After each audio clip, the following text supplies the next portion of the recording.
सार्वजनिक बांधकाम विभागाच्या कोटी रुपयाच्या भ्रष्टाचारासंदर्भामध्ये राज्याचे सार्वजनिक बांधकाम मंत्री रवींद्र चव्हाण यांनी याच्यामध्ये अधिवेशनामध्ये SITची चौकशीची घोषणा केली।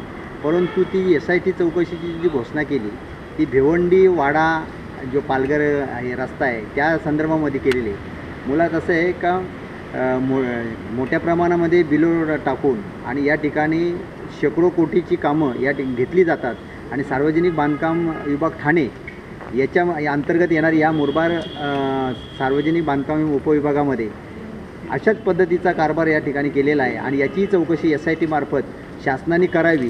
केवळ एका याला या ठिकाणी जे टार्गेट करायचं आहे तुम्ही करा, त्याबद्दल काय नाही। त्यांनी पण या ठिकाणी मोठ्या प्रमाणामध्ये जिजाऊ कन्स्ट्रक्शननी कामं केलेली आहेत। म्हसा कर्जत रस्ता अशाच पद्धतीचा आहे, याची सुद्धा या ठिकाणी चौकशी झाली पाहिजे अशी येथील नागरिकांची मागणी।